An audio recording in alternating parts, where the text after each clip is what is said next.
Кыргызстан, ыйык менин мекеним, бүт аламга жар салып мен келемин. Касиеттүү кыргыз журтум сыймыгым, өзүң барда бийиктикке жетемин. Кең байлык өзөн толо төрт түлүкө, жергемде жайнап турат кут береке. Киндик кан тамчылаган туу казыгым, жашайсың Карагылжам карегимде.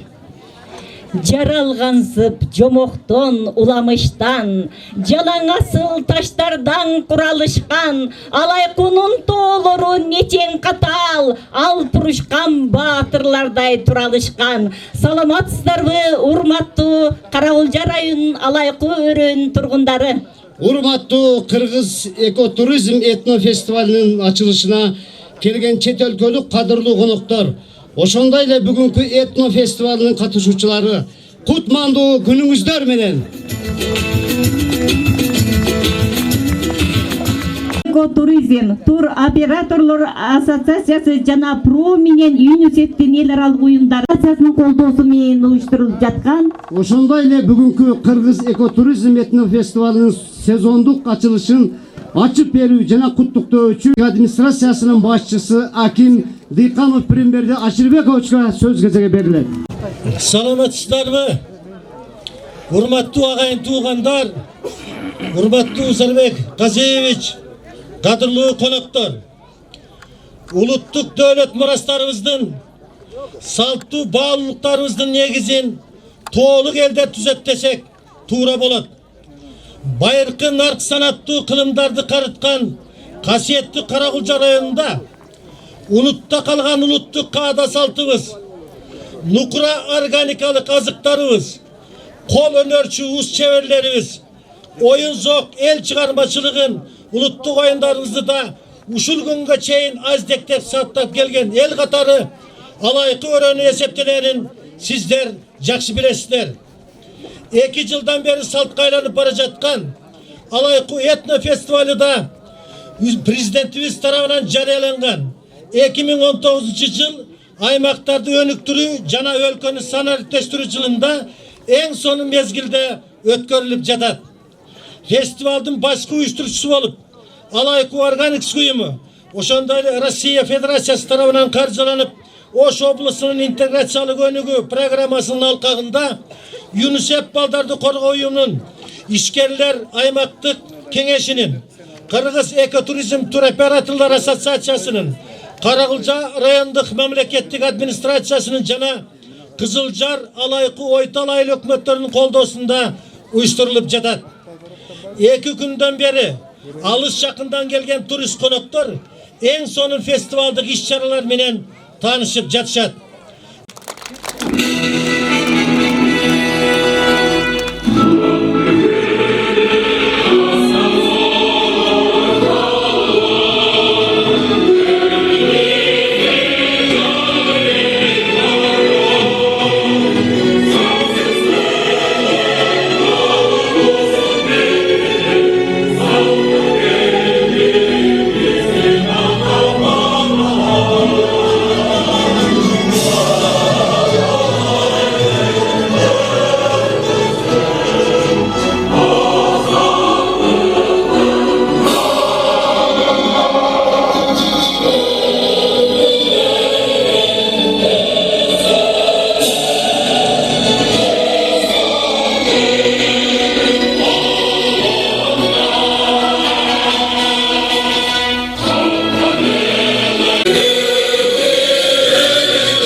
Рахмат.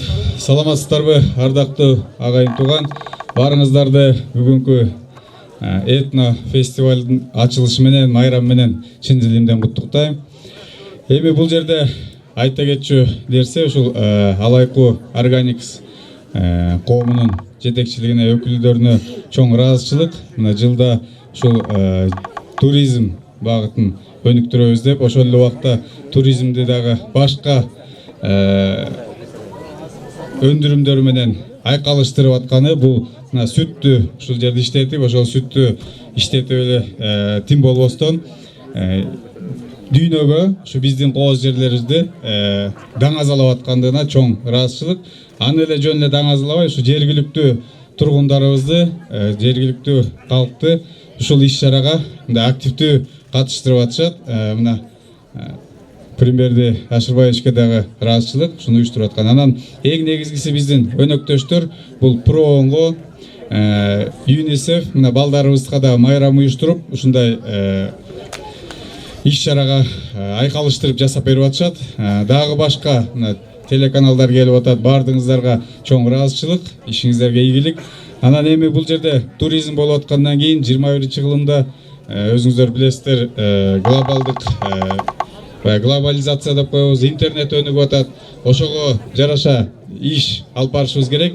Анан бул жерде дагы жаштар көп келип атыптыр. Мына Бишкектен келгени бар экен, Нарындан келгени бар экен, театрдын артисттери бар экен. Барыңыздарды мындай креатив деп коет азыркы убакта. Чыгармачыл ой жүгүртүүгө чакырат элем да. Ошолордун бири кылып өзүм бир сунуш айткым келип турат. Азыр бул жерде отуруп карасам, мына алайкуу деп жазылып турат да. Ошол алайкуу деген сөздүн биринчи асын менен уусун алып койсо англис тилиндеги лайк деген сөз болуп калат экен да. Бул мага жагат деген сөз да. Бул алайкуу дүйнөгө жагат дегенди билгизет. Ошондуктан муну дагы иштеп чыгыш керек да. Мүмкүн А таңбасы менен У таңбасын башка формада, лайкты башка формада жазып, анткени биз дүйнөнү кыдырып жүргөндө көп мамлекеттер ушундай слогандарды, ушундай девизлерди чыгарышат, реклама кылышат, ушуну жарыя кылышат да. Бул интернетте англис тили бат тарайт. Ошондуктан барыңыздарды чакырам, мына жаштарды ушуга дагы сунуш берсеңиздер, ушундай өнүгүүгө деп. Анан эми азыр гимндер деп атык да. Гимнде мына ак мөңгүлүү асказоолор талалар дейт. Мына ак мөңгүлүү асказоолорубуз турат биздечи бардыгы. Ошол эле гимнде эркиндиктин желеги желбиреп деп атат. Желегибиз турат, илинип турат желектерибиз. Анан эң негизгиси бизге жеткен ата салтын мурасын ыйык сактап урпактарга берели дейт. Мына ошол ата салт мурасыбызды бизге жеткен ыйык сактап урпактарга берүү үчүн мамлекет тарабынан дагы бир топ иштер жүрүп атат. Бул улуу мына 3-1, 2, 3 деп көчмөндөр оюнун өткөрүү дагы, жанагы улуу атактуу инсандарыбыздын мааракелерин өткөрүүдө дагы ушул биздин боз үйдү тигип, жайлоолордо ушул иш-чараларды өткөрүп атканыбыз бул кийинки муунга, урпактарга ушул ата бабабыздан келаткан каада салтты, мурастарыбызды, ыйык нерселерибизди татыктуу өткөрүп берели деген иш-чаралар. Ошондуктан ардактуу аксакалдар, апалар, сиздерге чоң ыраазычылык. Бизге ушул биздин кыргыз улутунун каада салттарын, үрп адаттарын бизге чейин жеткирип бергениңиздерге эми биз кийинки муун, ушу бизден кийинки муунга татыктуу өткөрүп беребиз деп сиздерди ишендиребиз. Ар бир үйдө бакыт болсун, сиздерге ден соолук каалайм. Ылайым элибизде ушундай той болуп турсун, ынтымак болсун, тынччылык болсун. Рахмат. Майрамдагыла, көңүл ачкыла, ойногула. ОСО Алайкуу органикасы ишканасынын генералдык директору Аскар Мамеджановичке берилет.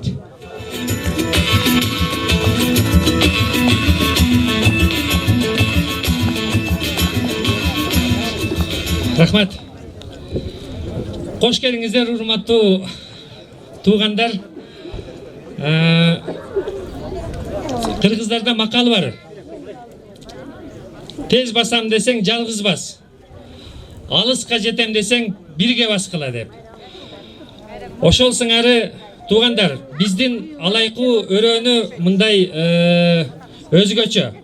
Бул жагы көкмөк болуп, чөбүбүз көгөртүп турат.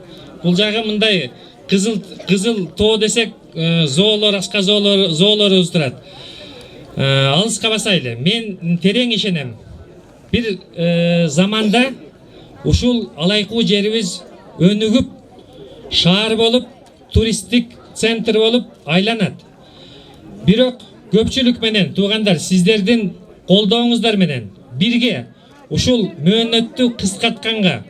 ошол ойлогон ой максаттарыбызга тезирээк жеткенге бул бир жактан мамлекет, экинчи жактан жеке ишканалар, үчүнчү туугандар сиздер менен.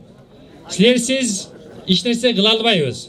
Колубуздан келишинче мамлекет өзүңүздөр көрүп атасыздар, мына акыркы 2-3 жылдан бери аябай эле басым кылып аймактарды өнүктүрөйлү деп жардам берип атат. Жеке ишканалар буюрса, жаштар кошулгула, бирге көпчүлүк менен ушу кичине мекенибизди даңазалайлы. Азыркы губернаторубуз Узарбек Казиевич айткандай, алайку дегендей американецтер ансыз эле айтып жүрөт. I like you деп алышыптыр. Өздөрү эле биз айткан эле жокпуз. Ошону жанагы сиз айткандай, жанагы логотип сыяктуу кылып, ошону мындай стилин ошого жакындатканга аракет кылабыз, бирок бул эмнени көрсөтөт? Бул көрсөтөт ансыз деле алайку деген жерибиз ошо иностранецтерге лайыктуу, мындай элибиз мындай конокторду кабыл алганга маанайы мындай таза, ою таза адамдарыбыз бар. Кандай болсо дагы колубуздан келишинче жаштар 10 жыл, 20 жыл, 30 жыл дегенде жанагы жардам берип иш-чараларды уюштуруп жүрүшөт. Бирге кылайлы. Буюрса чет өлкөлүк уюмдардагы ушу тоолуу шаардан алыс жерлерге жардам берейли деп атышат. Алардын арасында Проон, рахмат сиздерге. ЮНИСЕФ быйыл жаш балдарга көчмөн оюндарынын кербени деп 1 айлык ушу Кыргызстан боюнча шаарларды аралайбыз деп атат. Ушу биринчилерден алайку жерибиз болуп атат. Өзүңүздөр көрөсүздөр, азыр жаш балдарга жакшы ала келипсиздер, оюндар болот. Чет өлкөлүк ушу уюмдарга ЖИЗ өздөрүнчө отдельный бир рахматымды айтып кетейин дедим да, анан албетте туугандар, сиздерге рахмат. Көпчүлүк менен, сиздердин жардамыңыздар менен ошол алайку жерибизде буюрса жанагы мен айткан оюбузга жетебиз. Анан сүттү быйыл буюрса жакшы тапшырып атасыңар, дагы көбөйткүлө. Колубуздан келишинче малыбызды асыл тукумдукка ошол жакка көбүрөөк ыктайлы, жанагы сандан сапатка өтөйлү. Алайку неменен таза? Тообуздар асманга таза, жылдыздарга таза, абабыз таза, суунун башы. Ушул артыкчылыктардын бардыгын биз жакшына шаарга, Россияга, Казакстанга, чет өлкөлөргө азык түрүндө даңазалайлы. Ушу менен жанагы өнүгүп кетет деген терең ишеничибиз бар. Дагы бир жолу туугандар, сиздерге рахмат. Сиздерсиз бул жерде эч кандай иш болбойт деп ойлойм. Ошондуктан буюрса мына көпчүлүк менен ушундай жакшынакай иш-чараларды өткөзө берейли. Иностранец туристтерибизди буюрса аз-аздан былтыртан бери баштап көнө баштап атат. Ушул жакшы жол менен биргелешикте ойлорубузга, ой максаттарыбызга жетейли. Келген конокторубузга рахмат. Рахмат алыс жолдо карабай келип кеткениңерге. Сөз Проондун өкүлү Ходжаева Мавлюдага берилет.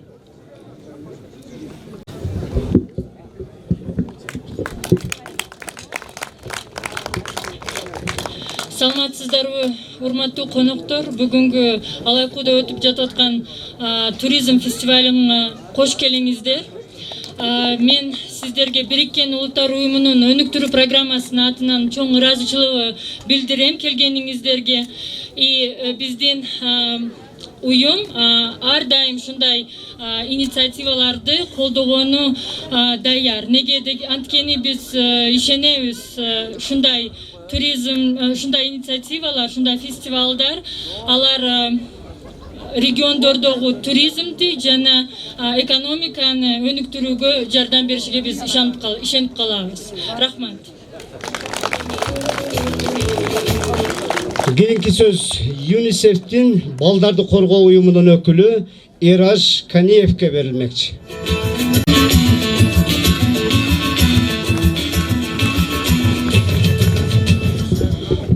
Ассаламу алейкум. Дорогие гости, дорогие уважаемые наши жители Алайку, дорогие туристы, дорогие ашчане, которые сюда приехали. Очень приятно сюда приехать, потому что такая природа, такая красота, просто удивительно. Просто удивительно. Я от имени Детского фонда Организации Объединенных Наций ООН всех вас поздравляю. Мы сегодня тоже с миссией здесь. У нас там стоит наша юрта, наши дети, наши ребята привезли для вас традиционные национальные кыргызские игры, которые сегодня будут демонстрироваться специалистами. Мы очень хотим, чтобы вот эти игры, они побольше развивались, побольше дети и родители с ними побольше играли. Сөз Алайку айылы өкмөтүнүн башчысы Аттокуров Аскарбай Токтомушевичке берилет.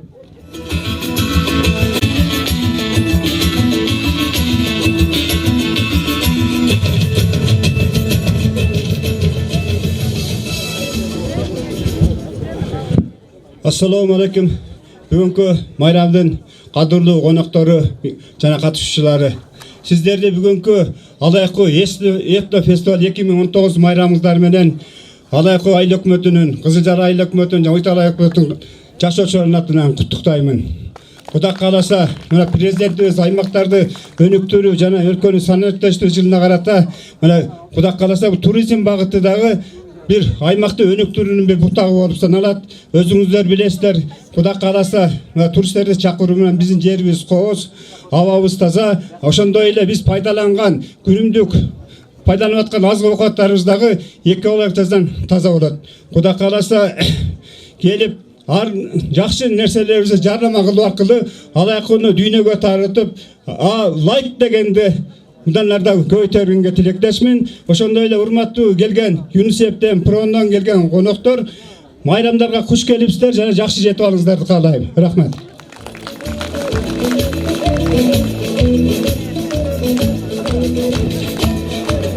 Кийинки сөз Кызылжар айыл өкмөтүнүн башчысынын милдетин аткаруучу Исманова Гүлназга берилмекчи.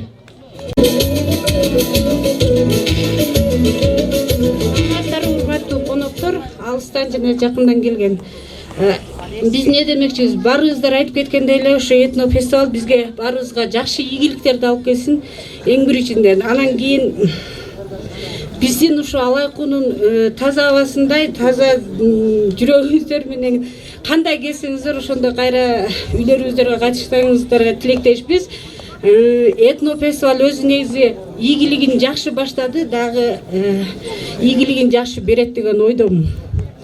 Рахмат баарыңызга. Адебесе даңктаймын кичи мекенди аттуу айыл өкмөттөрүнүн арасында өтүүчү кароо сынагыбызды баштайбыз. Ала тоонун арасынан жай алып, аска тоого адыр түзүң таянып, көркү сулуу кара кулжам мекеним калган өңдү бактыга бир жаралып. Көк асманда ак шуңкарың таңшыган, көктө койдо көп булбулуң таңшыган, кадырман жер качан кайда болбоюң, канат күүлөп дайым саңа тартылам. Ар жылгаңдан агып өтүп, ат канатын кагып өтүп Алайку, кылымдарга тең тайлашып тура бер, кымбат жерим сырдаш жерим Алайку. Урматтуу ыр үйөрмандары, кадырлуу коноктор, даңктаймын кичи мекенди аттуу кароо сынакка кош келиңиздер. Кароо сынакты баштоого уруксат этиңиздер. Даңктаймын кичи мекенди аттуу кароо сынагыбыздын атаандаштары Кызылжар айыл аймагынын жана Алайку айыл аймагынын элдик таланттарынын кароо сынагына күбө болосуздар. Андемесе кароо сынактын калыстар тобу жана эсептөө комиссиясы менен таанышып алыңыздар. Калыстар тобунун Ахматов Журов, Рысбаты Кадыров атындағы балдар музыкалық мектебінің директоры, маданияты мықты қызметкері қалыстар тобының төрағасы. Құрманбаев Қуаныч, Бегітаев атындағы орта мектебінің директоры, білім беруінің жана маданияты мықты қызметкері қалыстар тобының мүшесі. Оңдосунов Иса, райондық маданият үйінің қызметкері, маданияты мықты қызметкері төш белгісінің иесі қалыстар тобының мүшесі. Комиссиясы Шерменбетова Минавар, Ойдал айылдық кітапханасының басшысы. Орынбекова Бурылқан, Нұрмаматұлы Саурқұл атындағы Көңдік орта мектебінің мұғалімі. Урматтуу өркү ормандары, кадырлуу коноктор, ошондой эле атаандаштар, Даңтаймын кичи мекенинде аттуу кароо сынагыбызды баштоого уруксат этиңиздер. Даңтаймын кичи мекенинде аттуу кароо сынагыбыздын биринчи тапшырмасы саламдашу. Кызылжар айыл аймагынын элдик таланты Бердибекова Башакөлдүн аткаруусунда кабыл алыңыздар. Алыс бир жакын жерден агылып келген элге мен саламдашып алайын. Кызылжар айыл аймагымдын тарыхын бираз айтайын. Төрдү бир талант ээлери залкарларын айтайын. Эмгекчил шайыр жаштарым элимди айтып тартайын. Аладо чалгып чалгандын жеримди даңтабырдайын.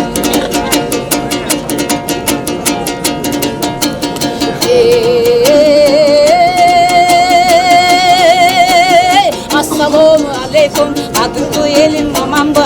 Ulu küçü barına men urmatlap aytam salamdı.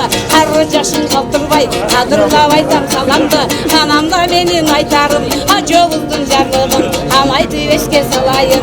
Аймактарды кыйылды, өнүктүрүп жанада, сана диктешүү жылында, өнүктүрүп аймактарды көктүмдө балга чыгалы. Даңтайлы күчү мекенинде таң азалабындайды.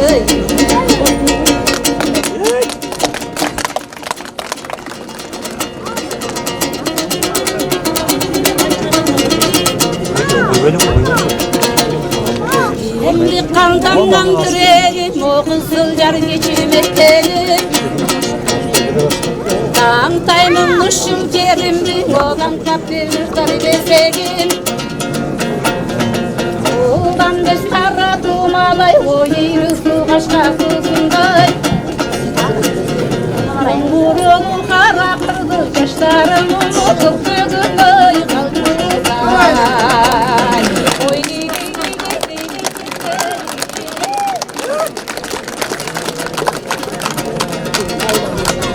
Yerime salkın saklagan o karasın benim Uluğda kevim bekemde o çıganlar çıkkan kalkımdan Kebettim ulu mamayday o bektemir ulu şamşıday Çarbada iştep çalıkbay al gezde akim can şetten doy paylakbay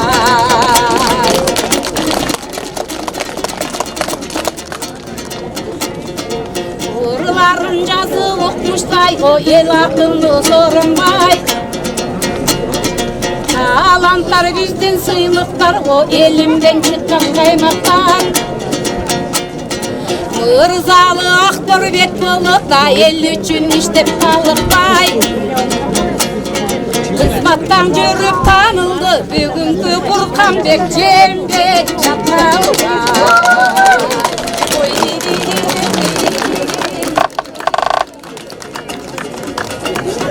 Öttüm bir kılım sonunda, ömürdüm dağır yolunda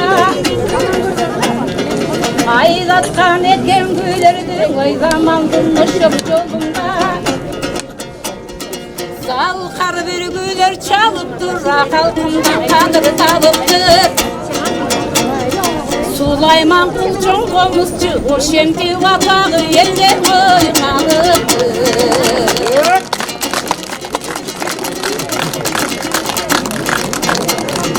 Ak kızmat ötev raktan o güldögün zaman bu çakta Vardığın ayta albaymın men bugünkü karosun nakta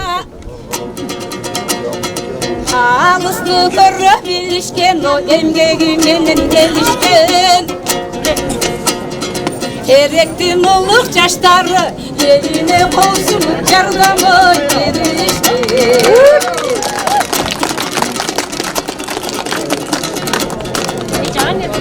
Süt sabot kurgan askardı, o alayku eli alkadı. Sorunmay attı çok buğday, o yurtuna büyük tuğsaydı. Arnamız üçün törölgün, emgekten başı göründü. Askarday mırza göbeysin, o şimdi elimden vatanı göründü.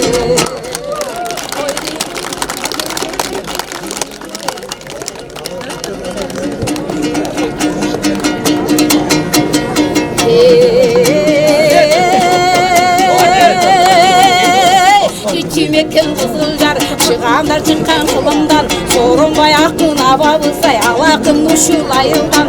Ağamı görüyünde süvey çengiştek bilen şayır bet, al ököcükkan arkından kandan giyin dağaysam akbaralı ovuncu ovollusu ovunu opol bir tonu жаңыркан талай verir çenginde sen aydağa talbay bağıntari.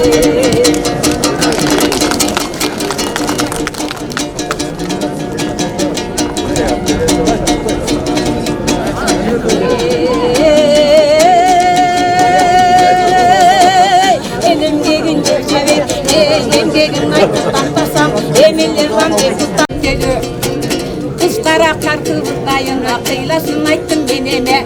Ukula elim yaşlarım Bartlaydı süyü belcerde Tağaz akıllı yaşladım Dantaylı geçim ekende Dantaylı geçim ekende.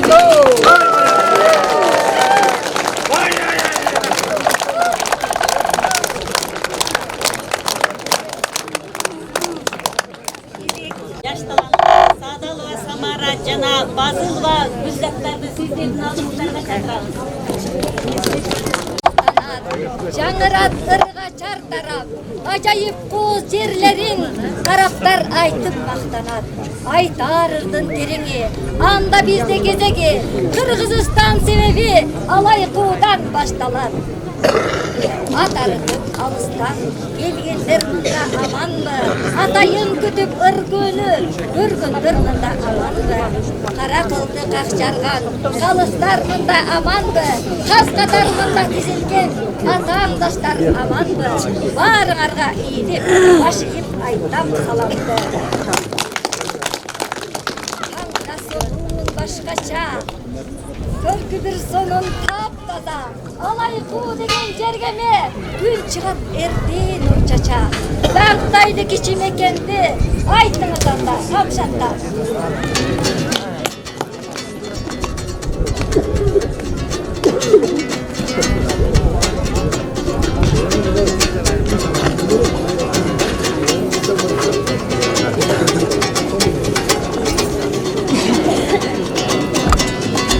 Жергемде бүгүн ырмайрам, каттыктуу болсун бул адам. Айтуу алайкундагы, ардактап кара турсун арадам.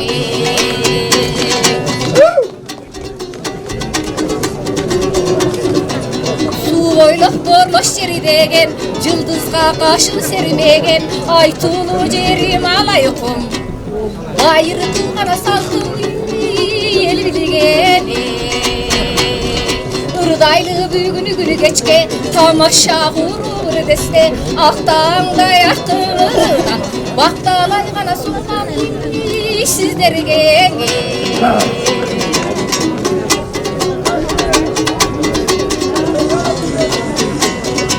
Өткөндүн барын нур олоп, кошуп биздар нур олоп, комузду коштогур шоктоп, биз бактылуу гана болуп жашайлы.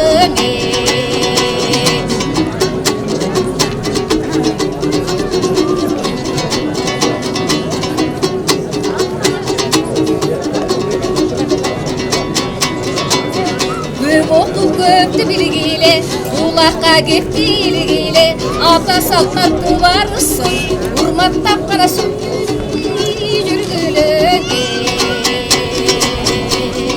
Dağtap bir ırgap yerimge, салам қош болдық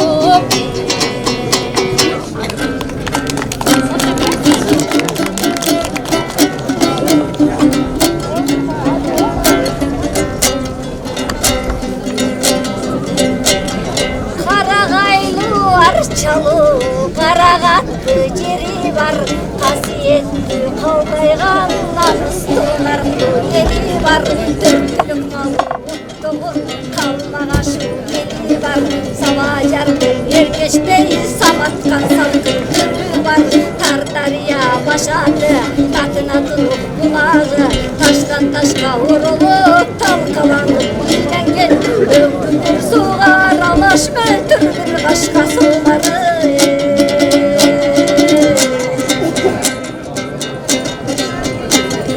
көрді бір сұлу алайқұм көргендің көзін алдырған көрмей жүріп көргендің көңілі сезім жандырған самадан кетсе жынызын самат елестен тандырған қырғыр бітен оттығын қыранды толтырып жылқысы балжаңдамай елеген жайлаудың келмей чыңқысы жайдары өсіп толырды талантты болу туылғысы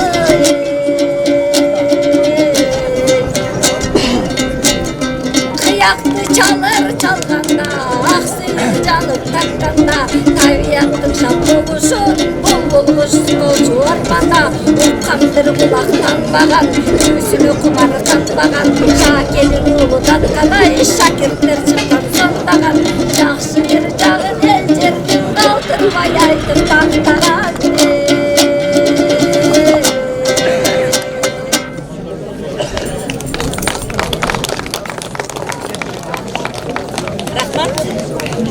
Құрметті қалыстар тобы бірінші тапсырманың жиынтығы бойынша берген бағыңыздарды көтеріп қойсаңыздар.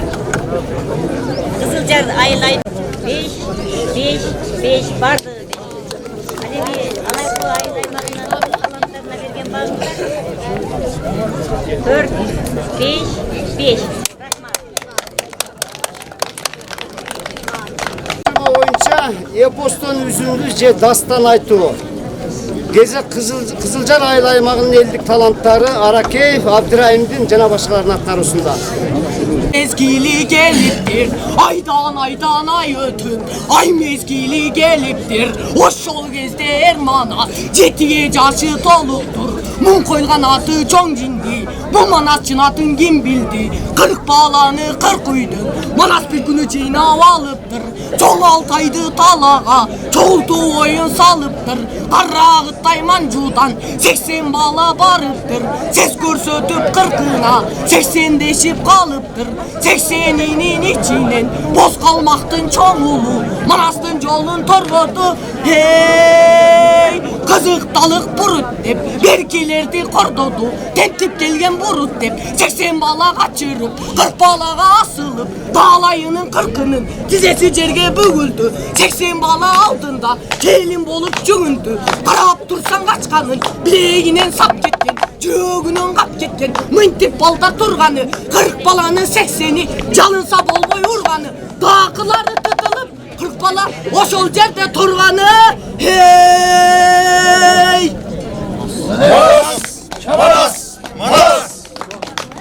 Manas Batır'dın Kuşaydoğ'a kelişi, hey! Berren Manas Gökçal'ın aç boluttun şaylanıp, yaptık jassa baylanıp, canın dağı 40 bala, kadim kiddey şaylanıp, Batırga joker bolluğa, bari birdey şaylanıp, Manas giygen kök kürmü, tavılgı jaksam çok ötbeyt, oçoğar atsan o ötbeyt, Cagası altın jengicez, koşmadağına toy koy göz, kelime jağa ken kürmü, kerişke giysen ılayıp, körgöndün közü kubanıp, soğut giyip çındanıp, karra boyun tındanıp, tolluk şuğan berrenin, hayman moz bindin ırgalıp, hey!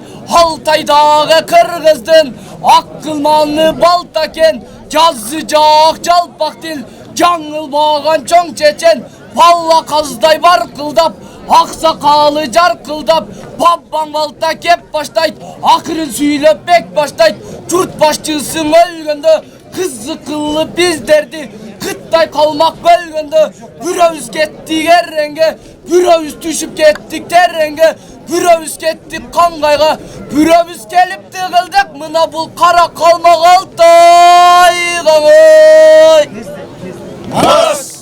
Manas! Manas! Manastın Çangazapka atlanışı. Hey! Hal günü askeri catıptır, her tenki tanhatıptır. Arslan Manas batırın, Akkula minip halganı, oncağında cirması, oyrottu buzgan cilası, solcağında cirması, cöbörüsü cılgası, aralap kelip askerdin, ortasında turganı, padişahlık kök dolu, ters ettire hurganı. Bakaydı alıp karşına Havlan Manas padişah Kışkı kirgen buraday Astınkı yerdi halvayıp Üstünkü yerdi halvayıp Kararışı tüm bolup Hürkönüşün karasan Hayracar kün bolup Betine çıkkan ızgarı Beş vay baktık gün bolup Ökümdü töre öz ayttı Öz aytkanda tüz ayttı Canağıl kanlar kayda dep Kandardı beri hayda dep Kar tögüp bakırdı, saldı zaman nakırdı. Hain menen gününgün, bir özünen bütkendey. Asman menen ceringin, tirösünen bütkendey. Aralap kolga kirgende, emi turgay hel ayttı. Hel aytkanda nen ayttı, uşul Manas turganda. Jaltansak kuday hurvayby, Arslan Manas batırdan, arkasından çurkaylı.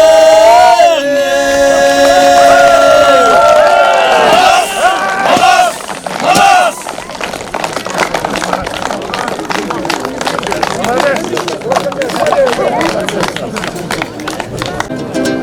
Adamzat kendisi suygun nuru ne bulut Asman menen sakındap жүргөн nuru ne bulut Arasında munarık degen nuru ne bulut Asman yerde çarpıkan açık nuru ne bulut Hoppali bali bali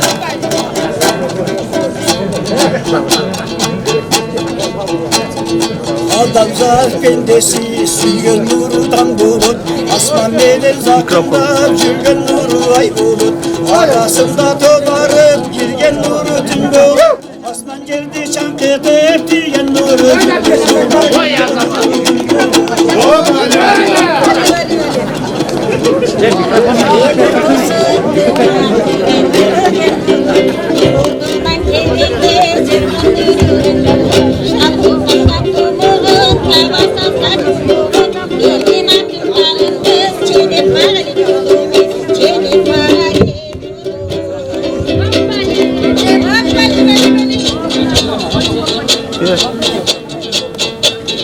El ortasının tımak kılgan nuru jakşı söz Hiç yurdunda gebelbey turgan nuru bada Taptım bir talım sözündü Geltirdim bir gezindi Aşık bağın talım kız men açarım senin gözündü Açarım senin gözündü Uzun uzun uzun yol uçun bilgenigin bulut Gündür tündür cöbörü vayan bağanigin bulut Alız menen yottun çenin bilgenigin bulut Açu menen tattunun damın tatkanigin bulut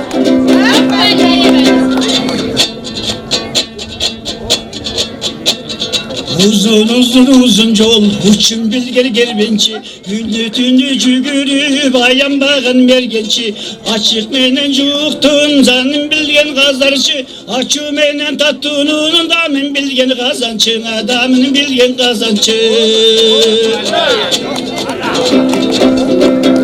Karasını kaynatıp kaymak alganigin bulut Han dövüşkün düşmandı jakındatkanigin bulut Olup durup Çeçen kılganigin bulut Oyda joktu oylontup Kesel kılganigin bulut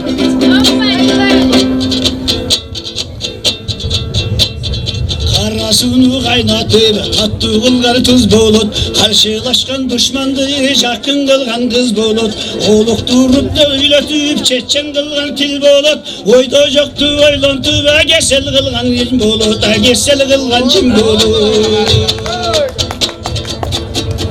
Akır zaman kalkının atağı elenger göbüp атадан қалған соңында артығы менен өлгөгөп күннен болса кескендеп күлбөсөне чечкендеп таппадым деп өрінді талымды сөзгө жығылды талымды сөзгө жығылды.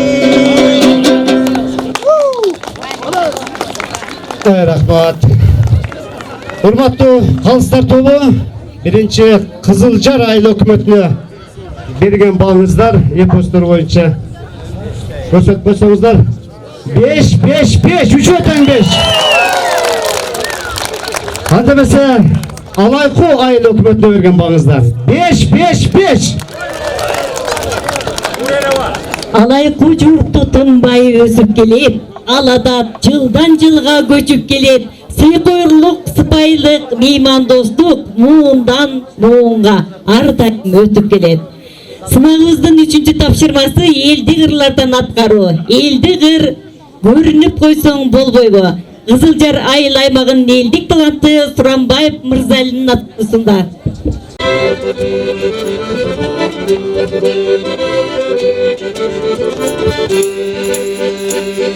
Saysa kızgane saydaken Sancılıkı kalkozu caydaken Sağılsam gözgö görünmöy Ey sana baş jarımı gaydaken Oy sana baş jarımı gaydaken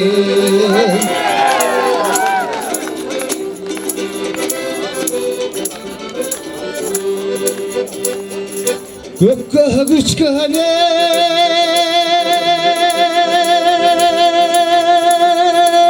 göldöken Köpçülkü kalkozu jaydaken Görünbeyt gözgö elesin Oy gömüldöş jarımı gaydaken Ey gömüldöş jarımı gaydaken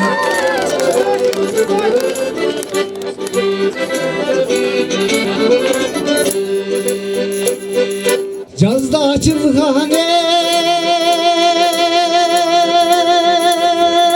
yaşlılığın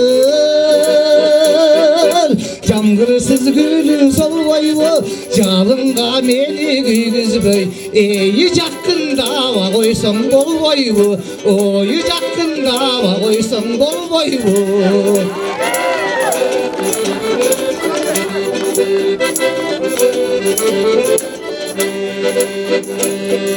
Güzde açılgane kızılgın Gün jasa gülü solboylu Güygüzüp menin içimdi Oy görünüp koyson bolboylu Ey görünüp koyson bolboylu Oy görünüp koyson bolboylu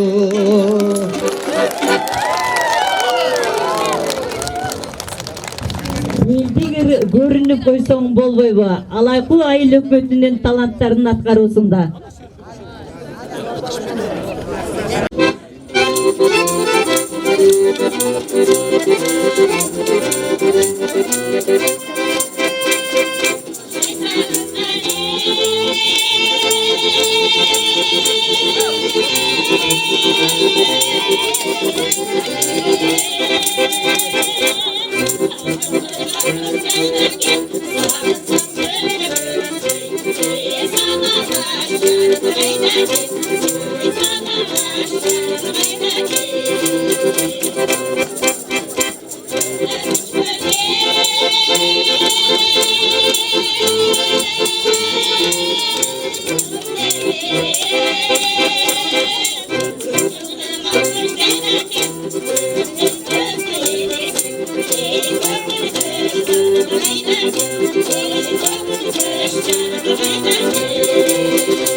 рахмат.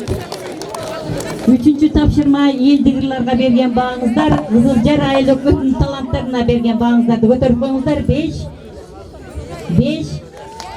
барлығы 5 тоғырағат. Алеме, Алайқы айыл өкметінің таланттарына берген bağыңыздар. 5 барлығы 5. Рахмат. Демесе 4-cü tapşırmağa gelip jettik. Çoğun küylерден атқару. Қарамолда Розов Қайра Қачпа. Қызылжар айыл аймағының елдік таланты Бакешов Қошматтың атқарусында. Құрметті туғандар, қадірлі қонақтар, мына үшіл күні серттердің алдында бұл айтып қойшыға тарихына біраз қарылып кетуге тура келіп қалды. Себеп дегенде бұл жерде мен анда 5-ші класс едім. Сулайманқұл деген чоң ұмыт өткен екен. Аны біз көріп қалдық. Себеп дегенде мына ал уақытта 60-ші жылдарға тура келіп қалады. Мына Иірусуда жайлауды. 2 айылдың тұрғындары чоғылы ешік болушында чоғы отырып жүретті. Анан ошо кишини көрүп калдык. Эми ол бурду чоң полбан киши болчу өздөгү. Уста, зерген. Вот анан күй чертетили. Анан өзүнчө бир күн эле күндө кайталап черте беретилер. Анан кийин кызыгып барып угуп калдык. Анан бирөө жарым сурап калды. Ава бу кайсы күн, эмне деген күй деп сурагандар болду да. Анан ошондо бұл түндік күй деп ошентіп қойды. Түндік күй деп. Анан ошоның қарықтарды есте қалған екен. Біздің бақтымызға 1980 жылдары қырғыз күйлерінің антологиясы шығып қалды. Ошондо мен қоқсам уғып қалдым ұшы күні. Уғып анан пластинкасын тұрап алсам, бақ қараға шыпа деген күй екен. Қарамолда Розовтың. Ем таң қалысын ерсем. Ошо киши bir ele жолу келип кетсе керек ошо артисттер. 2 жолу келсе керек мүмкүн. Ошондо сахнада чертип атканда ошо кишинин кулагына жат болуп калганы өтө таң калыш нерсе экен да. Ана мен салыштырдым 80%-ин өздөштүрүптүр ошо киши. Туура чертиптир. Ана кийин антологиядан толуктап, аны сиздерге назарыңыздарга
Рахмат.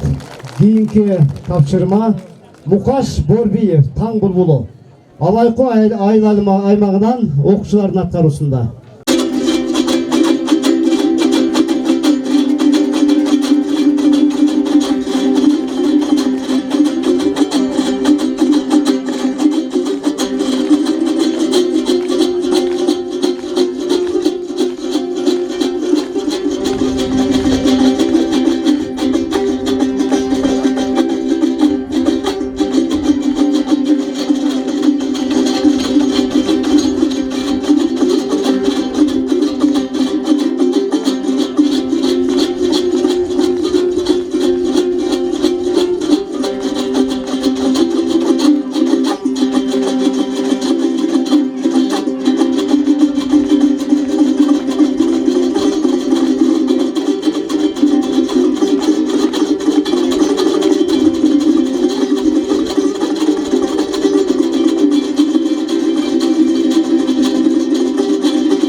Рахмат.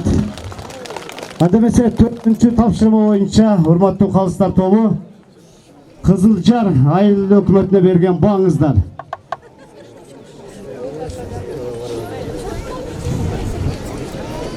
Кызылжар айыл өкмөтүнө берген баңыздар 5-5-5 3 тең 5.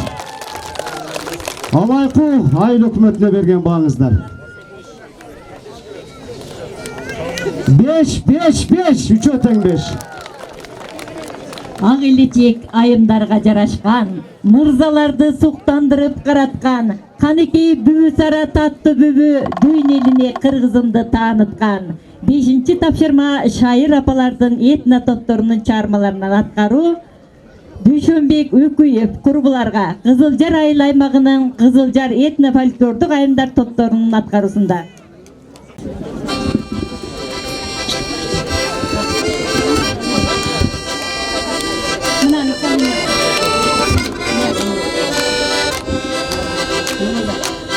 Çemçoğlu yazları caylar kışlar gitti. Aralarına mafakay yarlar gitti. Bilin seni habersız katılıklar.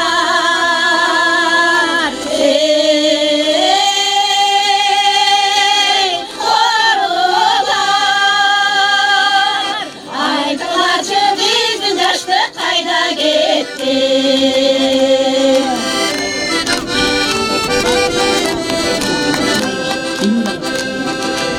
Аюшу сулай тону қақтырықтар,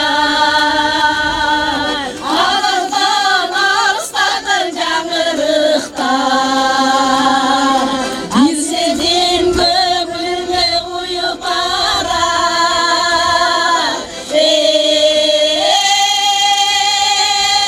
қорғылар,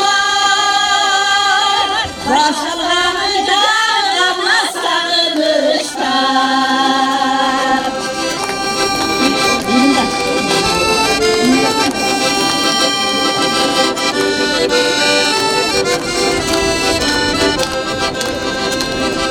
Ушындығы бұлбұлдардың жақшы үндері, өріктердің көңілгі ақ гүлдері. Ал күні бір кезде жайнап тұрған,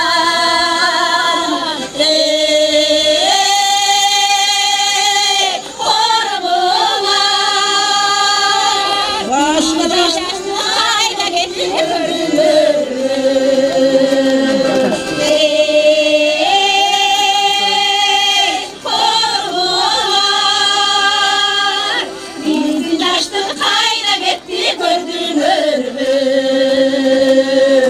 Айтылачы, қайда кетті көбім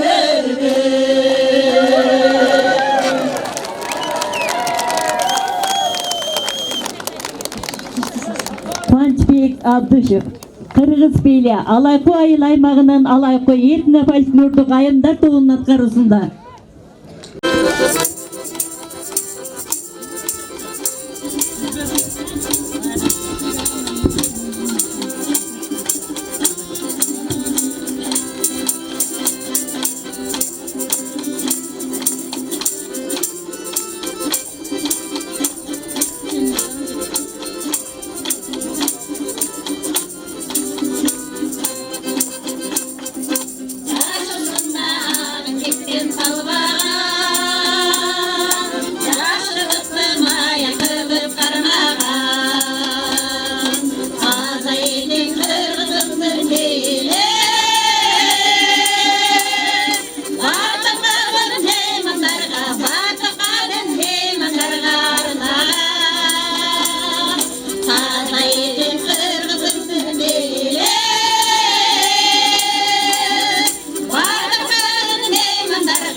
Тапшырманың жиынтығы бойынша шайыр апалар тобына берген бағыңыздарды көтеріп қойыңыздар. 5 Қызылжар айыл аймағына. 5 барды. Алайкы айыл аймағына берген бағыңыздар. 5 барды. 5 чоң рахмат. Рахмат. Андамаса 6-чы тапшырмаға келіп жеттік. Фольклордық топтордың атқарысындағы шығармалар. Бердибекова Пашагүл топ кыздар Кызылжар айыл аймагынын элдик таланттарын аткаруусунда.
Анда эмесе кийинки кезек Алайкуу айыл өкмөтүндө Курама Күү элдик таланттарын аткаруусунда.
Рахмат.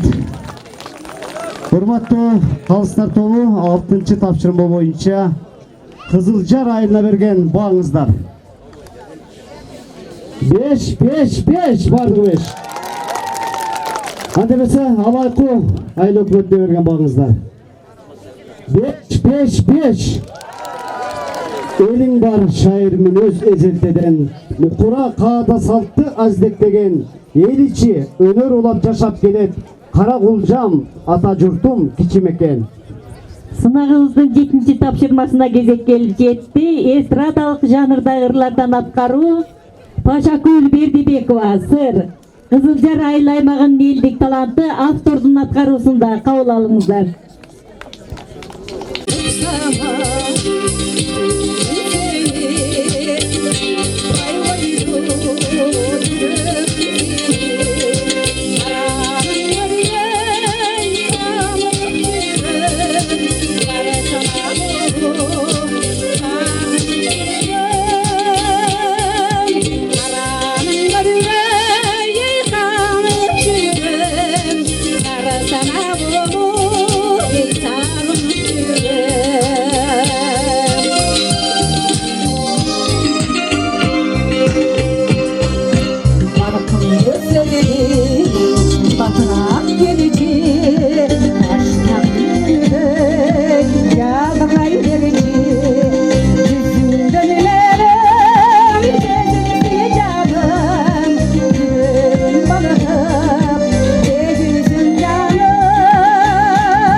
Жердешибиз Токтогул Кенжиевдики, оону Түмөнбай Колдошевдики. Ошту неге сен сагынбай жүрөсүң? Алайку айыл өкмөтүнүн элдик таланты Саадалова Самаранын аткаруусунда.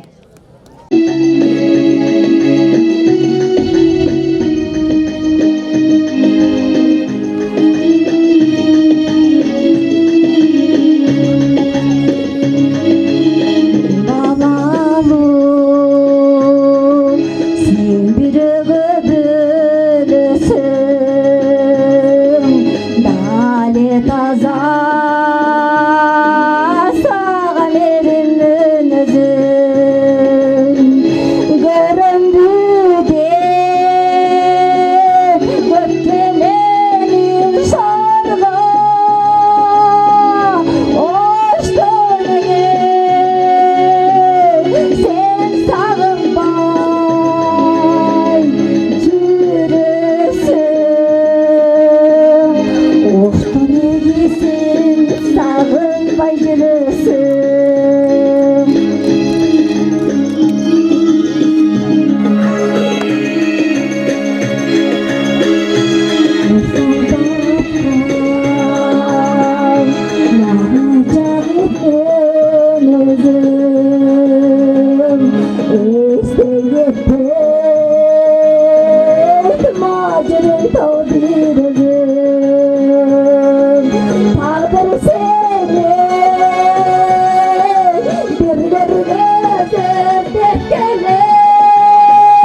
жүрөсүң.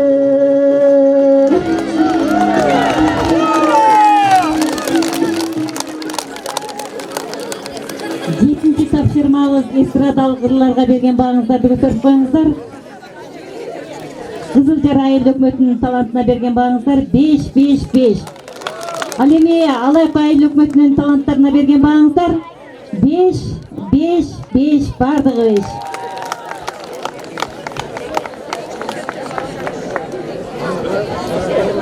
Адебесе 8-ci тапшырмага келип жеттик. Улуттук бийлерден аткаруу. Асылбек Насирдинов, даңктаймын. Кызылжар айыл өкмөтүнөн.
Рахматжан, ушул эле тапшырма боюнча Алайкы айыл өкмөтүндө Раиса Эрназарова, комуз деми.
Урматтуу калыстар тобу 8-ci тапшырма боюнча Кызылжар айыл өкмөтүнө бааңыздарды берип коюңуздар.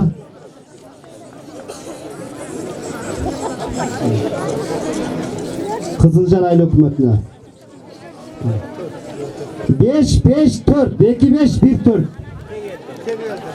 Alayko Aile Hükümeti'ne 5-5-5 3 öten 5 Gülдөй beri, жаңыра beri erkin jerim, ырдай beri сүйлөй берген erkin elim, дос болуп кол беришип дүйн элине, атагың аяламга кетсин сенин. Жаралгансып жомоктон, уламыштан, жалаң асыл таштардан куралышкан, Алайкуунун тоолору нечен катаал, ал пурушкан баатырдай туралышкан.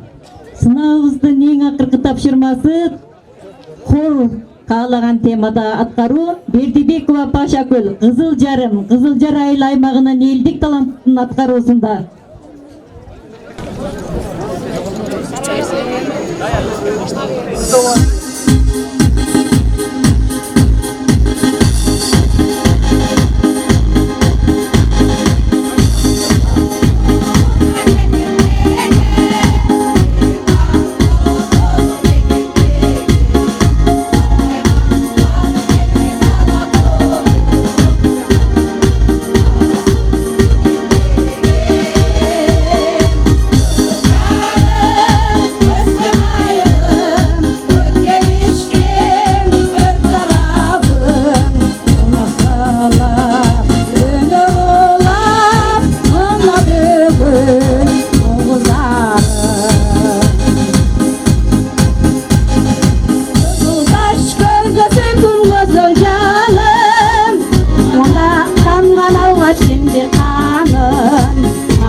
Кадыров, Алайку айыл аймагынын элдик таланттарын аткаруусунда.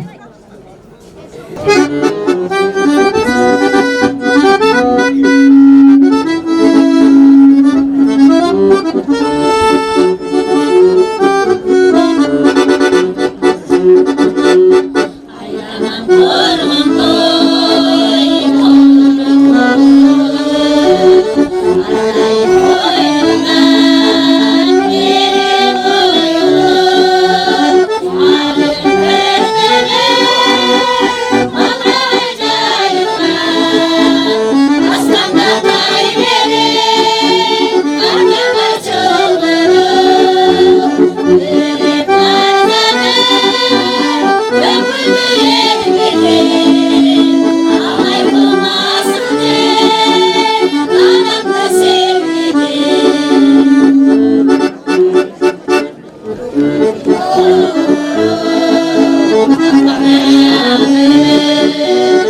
Урматтуу калыстар тобу 9-чу тапшырма хорго берген бааңыздарды көтөрүп койсоңуздар.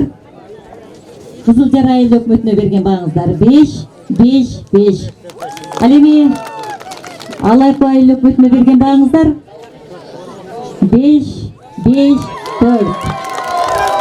Рахмат.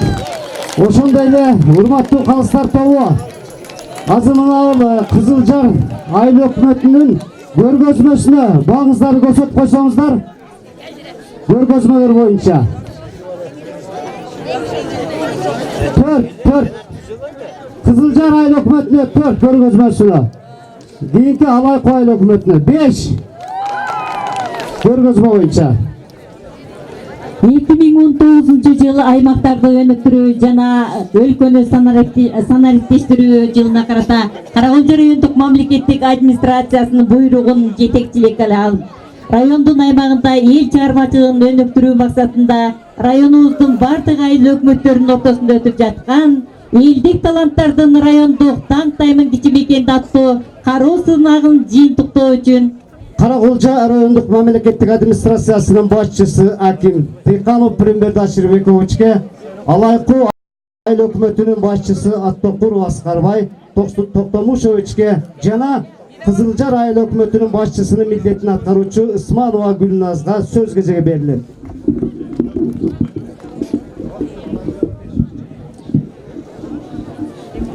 Урматтуу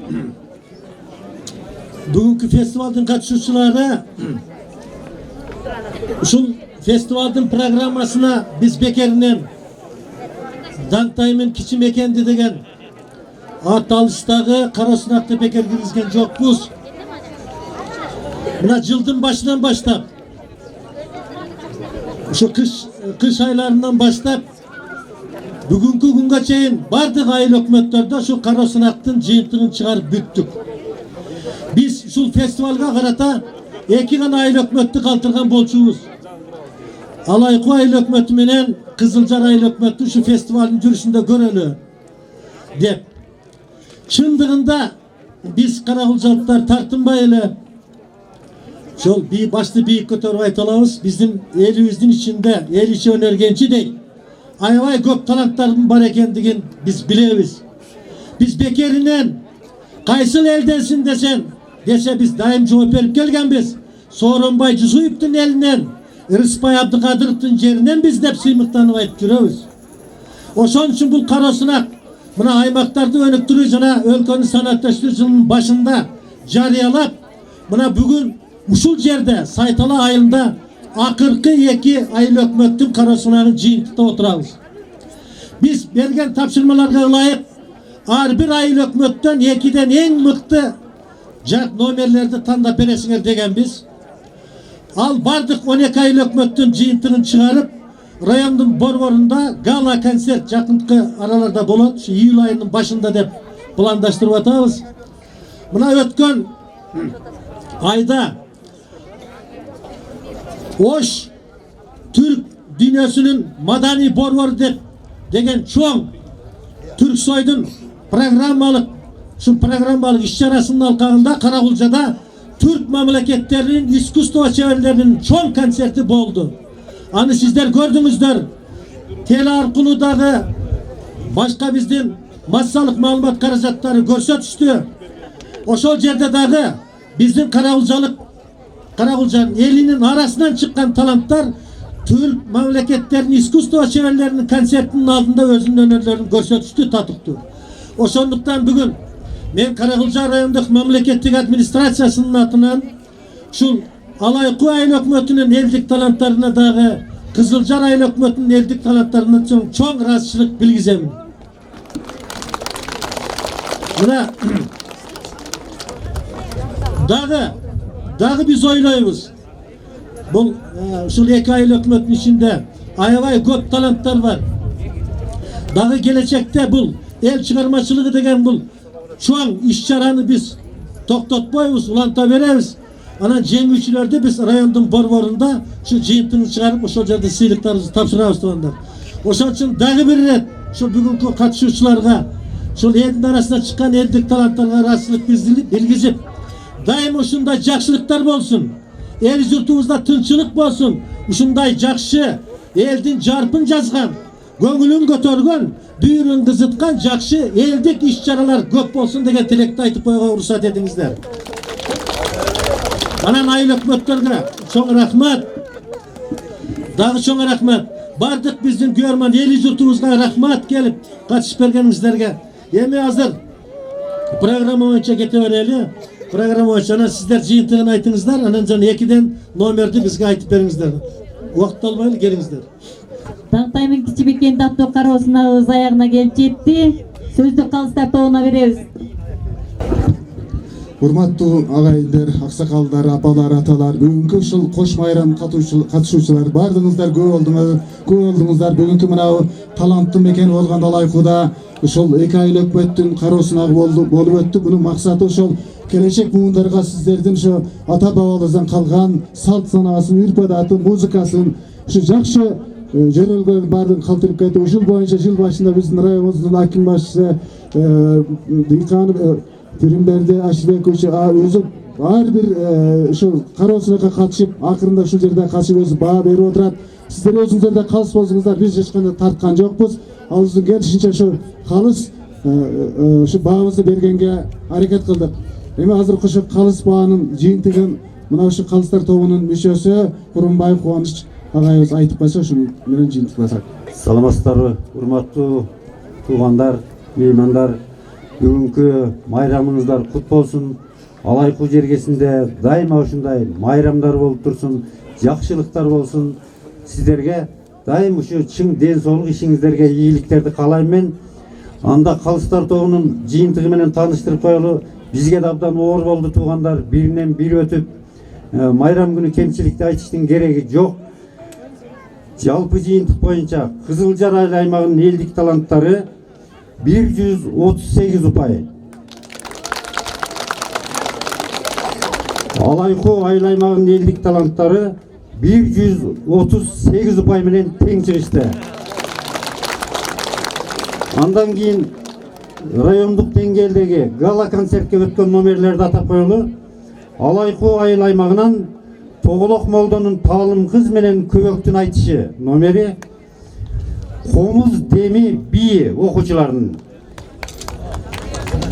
Кызылжар айыл аймагынын элдик таланттарынан Манас эпосунан үзүндү жана 3 жигит. Андан кийин Карамолдо Орозовдун Кайра качпа деген күйсү. Кошмабадагы айырга барганда тарыхын айтпай эле коесуз, убакыт албай. Рахмат, аны болса, ушу менен кароосунагыбыз аягына келип жетти.